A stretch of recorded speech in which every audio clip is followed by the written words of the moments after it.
بسم الله الرحمن الرحيم بسم الله الرحمن الرحيم الحمد لله حمدا كثيرا طيبا مباركا فيه كما يحب ربنا ويرضى أشهد أن لا إله إلا الله وحده لا شريك له وأشهد أن محمدا عبده ورسوله صلى الله عليه وعلى آله وصحبه وسلم.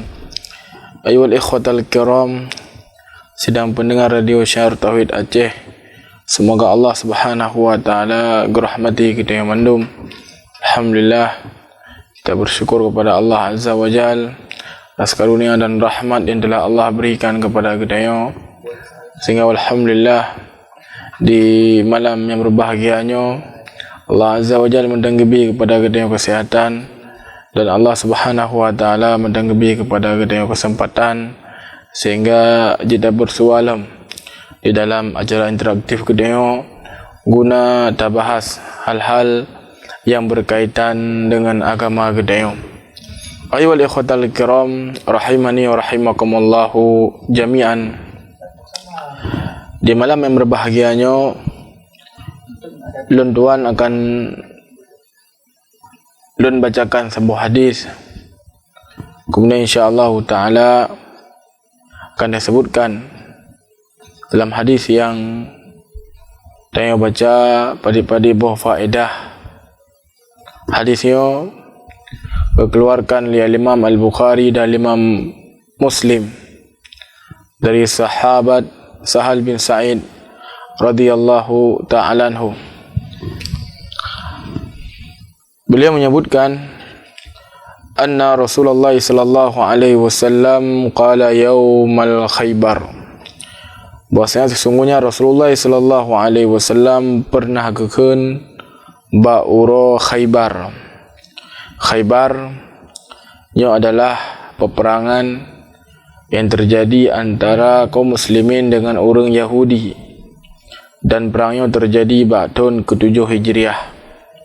Disebutkan oleh para ulama bahwasanya perang Khaybarnya terjadi setelah Rasulullah sallallahu alaihi wasallam gua dari Mekah.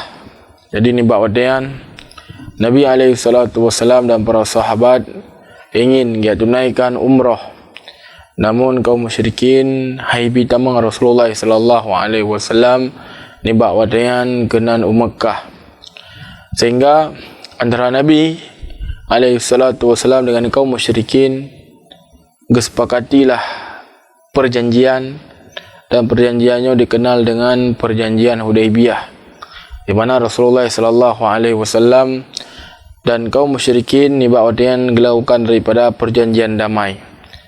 Di antara hal yang tertera dalam perjanjiannya adalah untuk tidak saling menyerang antara kaum muslimin dengan orang-orang musyrik. Jadi gualah Rasulullah sallallahu alaihi wasallam ke di Madinah, maka Nabi alaihi salatu wasallam nibawadian langsung pada pro selanjutnya guru persiapan untuk berangkat ke DU Khaybar. Di Khaybarnya adalah tempat tinggal orang-orang Yahudi. Jadi awal Khaybar nyan orang yang tinggainan hanatat ditijut nampakkan permusuhan kepada Nabi. Adapun permusuhan kepada Rasulullah nyan memang dimiliki oleh orang-orang Yahudi. Orangnya sebagaimana kali dia depu sangat bengih kepada Nabi alaihi salatu wasallam dan para sahabat. Namun di awal ji orang Yahudi yang tinggal di Khaybar yang hanatat itijut untuk ya nampakkan permusuhan, untuk nampakkan hal-hal yang hanagat kepada Rasulullah sallallahu alaihi wasallam, sehingga ru'lah dari pemuka-pemuka Yahudi yang gusir oleh Nabi alaihi salatu wasallam dari Madinah. Jadi ketika orang-orang Yahudi dari Bani Nadir, ataukah dari Bani Qainuqa dan yang lain tak kalah yang berkhianat kepada Nabi sallallahu alaihi wasallam, dilakukan hal-hal yang hanagat kepada Nabi, maka Rasulullah sallallahu alaihi wasallam gusir wajib dari Madinah. Adapun ketika Nabi ni bawa dengan kehijrah dari Mekah menuju Madinah, di Madinah hanya orang-orang Yahudi. Awal je Rasulullah sallallahu alaihi wasallam hana geganggu wayan Nabi alaihi salatu wasallam hana gusir wayan sampai wajib dipegatlah pengkhianatan untuk membunuh Nabi, kemudian untuk mencelakakan Rasulullah sallallahu alaihi wasallam, sehingga ni bahagian Rasulullah sallallahu alaihi wasallam mengusir daripada orang Yahudian. Jadi pemuka-pemuka Yahudi yang gusir oleh Nabi di Madinah ni bahagian didengarlah dan di Khaybar. Sehingga ketika truk yang Khaybar sapatlah menduang orang-orang Yahudi, maka ni bahagian lah orang-orang Yahudi Khaybar merasa kehadiran ramai orang yang membela Haji dan yang semisalnya, sehingga mereka pun merancang makar inan di Khaybar guna untuk menghancurkan Rasulullah sallallahu alaihi wasallam dan Islam ni bawatian. Sehingga ketika Nabi alaihi salatu wasallam kembali dari Mekah ni bawatian, Nabi alaihi salatu wasallam nyawa kalian bahaya luar biasa yang naik di Khaybar, di mana orang-orang Yahudi Khaybar ingin untuk dia pancur Islam ni bawatian. Sehingga ketika Nabi kembali ke Madinah, Rasulullah sallallahu alaihi wasallam harus berberes daripada permasalahan duangan Yahudi Khaybar. Jadi sebagaimana disebutkan bahwasanya kaum muslimin akhir daripada peperangan Khaybar yang menang, dan Allah Azza wa Jal memberikan kepada kaum muslimin kemuliaan, dan orang-orang Yahudi ni bawatian yang dengar di Khaybar wajib merasa malu dan semisal ji kerana talu duangan Rasulullah sallallahu alaihi wasallam. Namun subhanallah, Rasulullah sallallahu alaihi wasallam di awal je hana gusir daripada orang-orang Yahudi Khaybar yang jadi orang Yahudi Khaybar yang dikerja inan di daerah Khaybar, ditanam daripada bakai, kemudian ditanam daripada buah-buahan yang semisal ji, kemudian hasil diberikan kepada Rasulullah sallallahu alaihi wasallam dan kaum muslimin ni bawatian. Adapun hak kerja orang Yahudi yang pergi kerja oleh Nabi sallallahu alaihi wa ala alihi wa sahbihi wasallam. Jadi kemudian gualah Rasulullah sallallahu alaihi wasallam ke Madinah. Allah Azza wa Jalla memuliakan kaum muslimin, dan Allah Subhanahu wa taala hinakan orang-orang Yahudi dan yang membela kesyirikan niba watian. Jadi Nabi alaihi salatu wasallam sebagaimana kali yang sebutkan gekun niba saboro di perang Khaybar. Pu kali Nabi la'utiyanna rayata gadan rajulan yuhibbullah wa rasulah wa yuhibbuhu Allah wa rasuluh.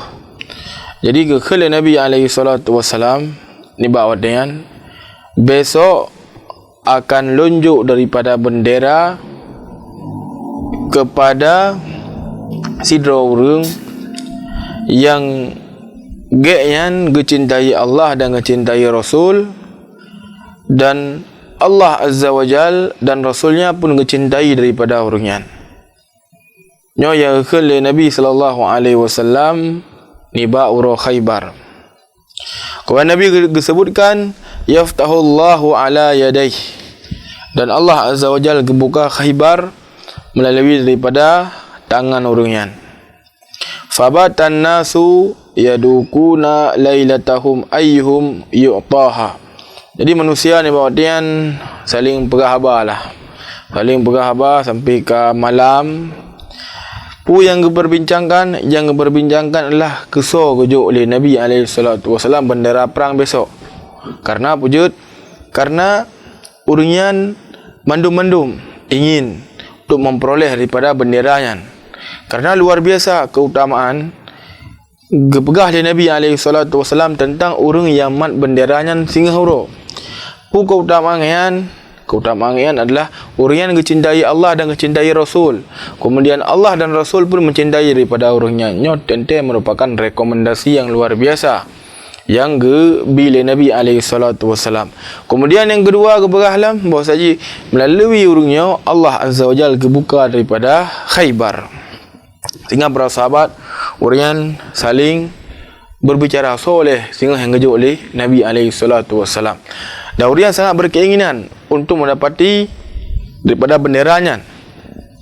Bahkan Umar radhiyallahu ta'ala anhu sampai beliau mengatakan bahawa saya hana pernah pergi Lon menginginkan kepemimpinan melebihi daripada keinginan Lon ketika Nabi SAW kepegah besok Lon akan lonjuk daripada bendera perang kepada orang yang mencintai Allah dan mencintai Rasul, dan Allah mencintai urungan dan Rasul pun mencintai urungan, dan melalui tangan urungan Allah Azza wa Jalla buka daripada Khaybar.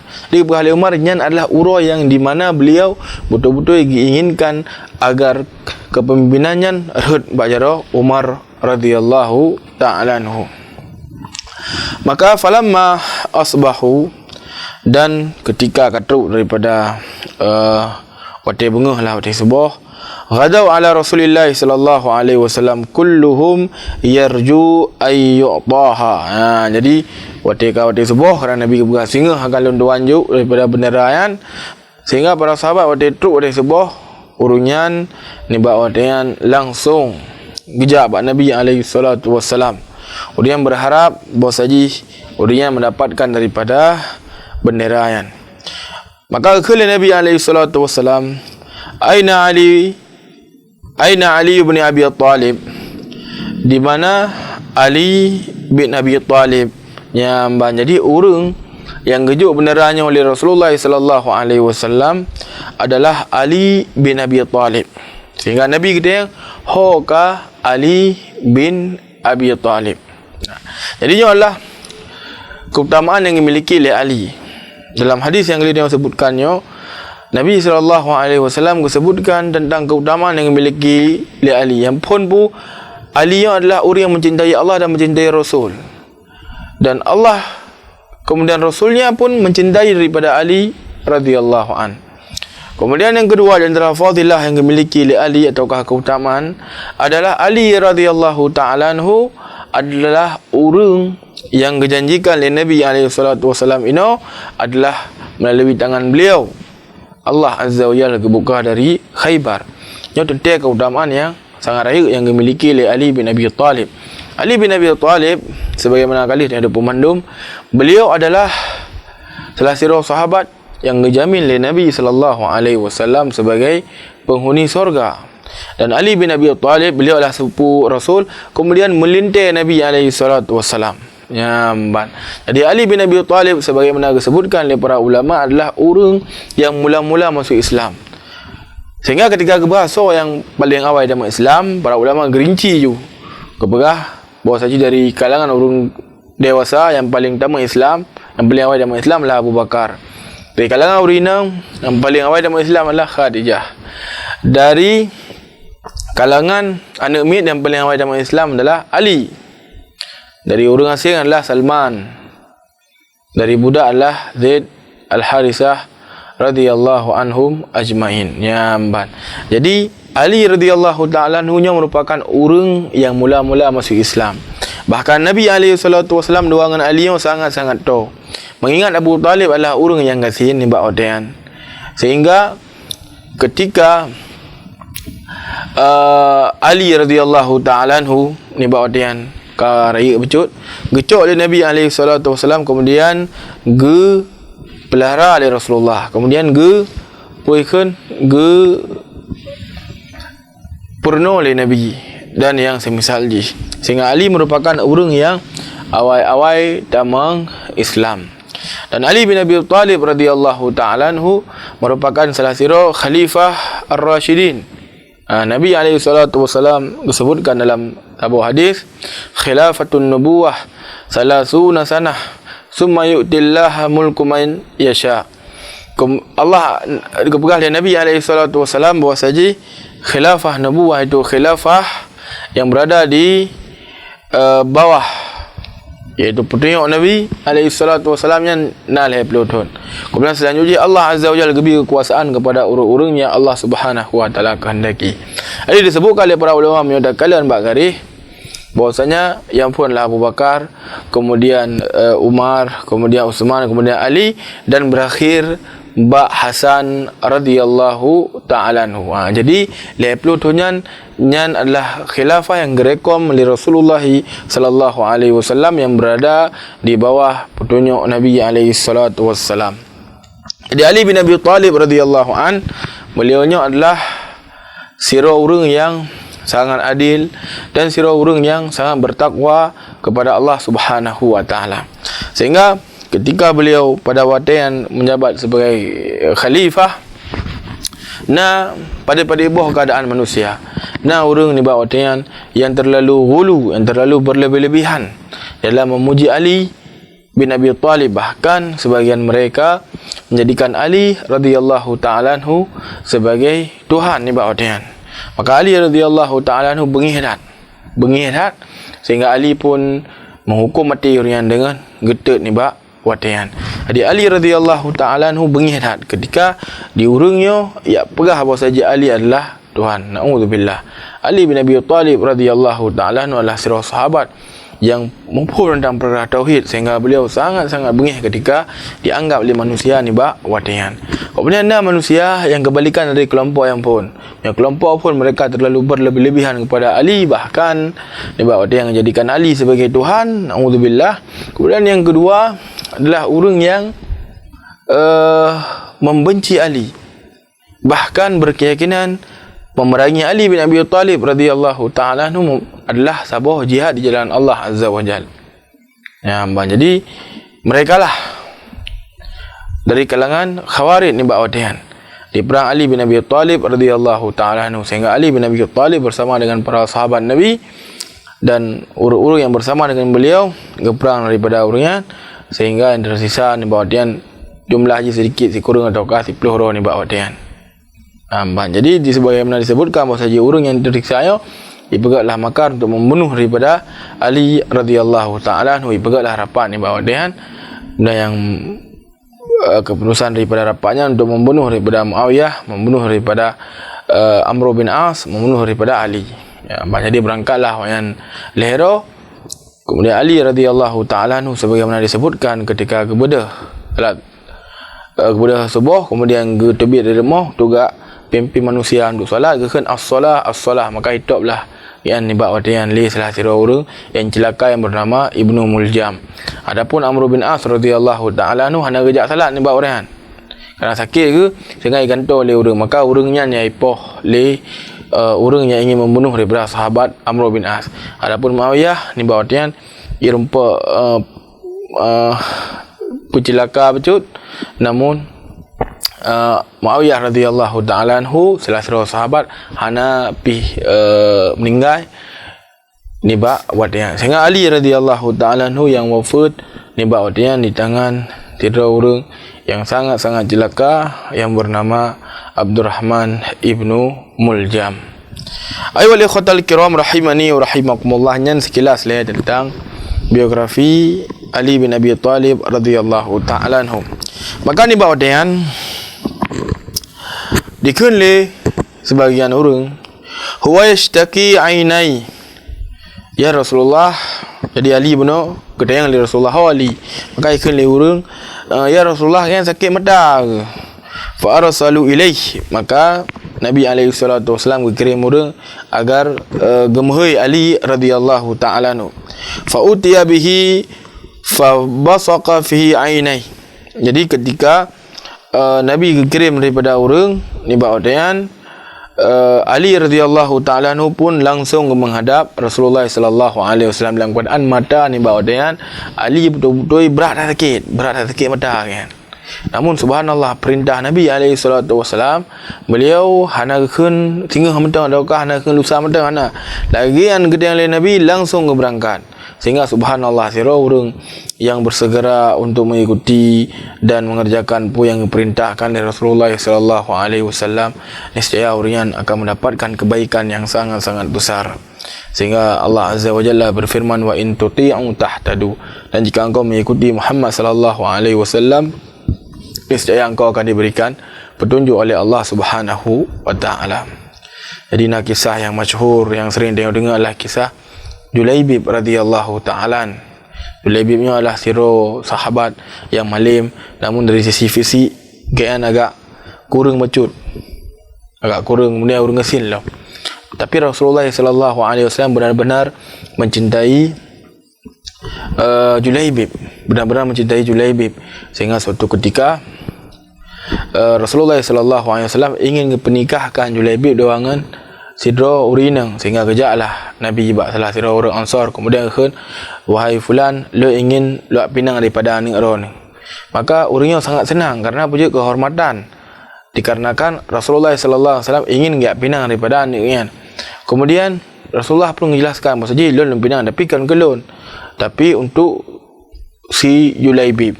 Maka ketika dengar Julaibib lemah bacotlah di orang Ansar kan. Kemudian akhirnya Rasulullah lun pegah habar le dua dengan keluarga lun. Maka gualah rumah kemai urinang, kemudian gekhen nyon ni tengok kana lamar so Rasulullah. Umat senang dah urinang yang, kemudian gekhen tapi kan tu Rasulullah gelamar untuk sira orang so iaitu Julaibib. Maka langsung permohonan ke Umar be hana dah pernikah menyana de dengan Julaibib. Jadi di urinang yo anak kan dengar dia dalam kamar, tengah tiga pulang habar gedulak lah daripada pinangan Julaibib. Dengar dia ke dalam kamar, hai pak, hai mak, puron ingin ubah ataukah hana dengar apa yang berkah oleh Rasulullah sallallahu alaihi wasallam. Rasulullah sallallahu alaihi wasallam kagak perintah lain rupa bagi lelaki, maka nepok je dia kan bawa dia berangkatlah daripada wanita orang Ansar yang merumpaklah Nabi dan keterima daripada pinangannya. Kemudian beberapa waktu setelah Haji Julaibib ni bawa dia pergi berkeluarga, karap-karap, kemudian terjadilah perang antara Nabi SAW dan para sahabat bersama dengan orang-orang musyrik. Kemudian di perangnya Julaibib radhiyallahu taala anhu harus pilih kehidupan yang akan bahagia, iaitu menikah dengan antara orang, kemudian mendapatkan keturunan yang jauh, wanita solehah, ataukah berjihad bersama dengan Nabi. Yang lebih pilih untuk berjihad bersama dengan Rasulullah sallallahu alaihi wasallam, sehingga akhirnya beliau wafat dalam keadaan ketika Nabi SAW kemudian yang meninggal ni bawa orang, maka disebutkanlah si fulan. Kali Rasulullah SAW nak sira orang yang meninggal lain, so ke Julaibib. Kemudian enggak kalian lah Julaibib pada saat ketika didapati si antiro, kemudian orang musyrik kita 7 orang, maka kali Nabi SAW bahwasanya beliau telah dibunuh oleh orang musyrik yang mati, yang jadi gepoh oleh orang musyrik pun 7 orang, kemudian yang dipoh oleh orang-orang musyrik. Maka Nabi SAW kemudian subhanallah betul-betul merasa kehilangan, sampai Nabi SAW gepangku dengan jaroro sendiri daripada jasad Julaibib radhiyallahu ta'ala anhu. Subhanallah. Jadi di urina yang bunuh gak lamar li Julaibib kiban keadaannya, maka disebutkan subhanallah Nabi SAW berdoakan bahawa saja agar orang inangnya kecurahkan kebaikan oleh Allah, dan agar orang inangnya gebi oleh Allah Azza wa Jalla kekayaan, sehingga subhanallah orang yang menjadi sira orang yang sangat kaya, orang memiliki harta yang sangat lebih puji benar karena salah satu jipu kebaikan, karena ikuti pu yang diperintahkan oleh Rasulullah sallallahu alaihi wasallam. Jadi Ali bin Abi Thalib radhiyallahu taala anhu ni bautian gejaklah Nabi alaihi salatu wasallam, maka Rasulullah sallallahu alaihi wasallam geludahlah mata Ali. Wada'alahu fabara'a ka'allam yakun bihi wajah. Jadi kemudian geludah kena Nabi berdoa kepada Allah Azza wa Jal, dan selanjutnya mata Ali yang pulih seolah-olah nak sakit. Jadi khusus bagi Nabi khusus bagi Rasulullah sallallahu alaihi wasallam, karena zat ataukah tubuh Nabi alaihi salatu wasallam yang berkah, bukan air liur Nabi, bukan bekas air wuduk Nabi, ataukah yang lain baju yang berbekal Nabi dan yang semisal ji. Ya, banyak khusus bagi Rasulullah, hanya tak kias kepada kan selain Nabi kupu kepada orang soleh atau yang semisal jinyo adalah perkara yang khusus bagi Rasulullah. Pujuk menanda pegah karena setelah wafat Nabi hana pernah orang ngejak Abu Bakar ya minta berkah atau ngejak Umar minta berkah hana. Karena orang yang pujuk mufhum bahawa jinyo adalah khusus bagi Rasulullah sallallahu alaihi wasallam. Maka sebagaimana disebutkan bahwasanya Ali radhiyallahu taala pulih dan semua matarian setelah keludah oleh Nabi alaihi salatu wassalam, fa'atahu rayatan, kemudian Nabi gejuklah daripada bendera kepada Ali bin Abi Thalib radhiyallahu anhu waqal, dan Nabi sallallahu alaihi wasallam kemudian mengatakan umfuz ala rislika hatta tanzila bisahatihim. Kekali Nabi alaihi salatu wassalam, wahai Ali, nijak dengan perlahan, dengan tenang sampai roh truk tempat daripada orangnya, itu orang-orang Yahudi yang ingin memerangi Nabian. Jadi Nabi keperintahkan kepada Ali untuk gejaklah dengan tenang, pihak gejak perlah piana mendum mana, dia gejaklah dengan tenang sampai tu ada tempat awaknya. Kemudian Nabi keperah summa da'uhum ila Islam, kemudian nak ajak orang ke dalam Islam. Subhanallah, adab yang ajarkan oleh Nabi alaihi salatu wasallam, muamalah yang ajarkan oleh Nabi alaihi salatu wasallam, bahkan sampai dalam perang hana yuja apa ancu ben hana. Rasulullah sallallahu alaihi wasallam hana keperintahkan yang lagi yang rupa. Jadi gajak alih daripada orang untuk dalam Islam. Yang empat, dia yang keperintahkan oleh Nabi alaihi salatu wasallam kepada Ali. Wa akhbirhum bima yajibu alaihim min haqqillahi ta'ala fi. Kemudian najak orang Islam dan nak khabarkan kepada orang, nak bidhe kepada orang, nak ajarkan kepada orang tentang perkara yang diwajibkan oleh Allah Azza wa Jalla atas mereka daripada hak Allah Subhanahu wa taala. Fa Allah, dan demi Allah, la yahdiyallahu bika rajulan wahidan khairul laka min humrin ni'am. Ya, begal ya Nabi alaihi salatu wasalam, demi Allah bahwasanya gada nitiyo orang kepada kebaikan dan orang yang lebih hidayah oleh Allah Azza wa Jal disebabkan karena ilmi ataukah nasihat ataukah petunjuk yang tayome yang lebih good bagi kata begal ya Nabi daripada na unta merah. Yang jadi Nabi alaihi salatu wasallam ingin menjelaskan bahawa ciri orang yang tabi pada dia nasihat, tabi kepada dia petunjuk kepada orang sehingga orang yang sadar dan bertaubat dan masuk Islam yang lebih hebat bagi kata daripada memiliki unta merah. Dan unta merah itu adalah suatu yang sangat disukai oleh orang-orang Arab. Unta merah unta yang sangat mahal ibarat dia. Sehingga Nabi alaihi salatu wasallam umpamakan dengannya sidra orang tapi petunjuk kepada manusia, kemudian orang yang sadar yang lebih good daripada ada yang memiliki unta merah. Subhanallah. Ayyuhal ikhwatal kiram rahimani wa rahimakumullah, hadis yang kali itu yang baca saya subhanallah mengajarkan kepada kita tentang kiban akhlak Rasulullah sallallahu alaihi wasallam, kemudian kiban petunjuk Nabi alaihi salatu wasallam terhadap kedaya umat Islam, sehingga sira hamba Allah Azza wa Jal apabila orang ingin mendapatkan kesuksesan di dunia dan kesuksesan di akhirat, maka hendaknya mereka mengikuti mendang yang keperintahkan li Rasulullah sallallahu alaihi wa ala alihi wa sahbihi wasallam. Ayyuhal ikhwatal kiram rahimani wa rahimakumullah jami'an.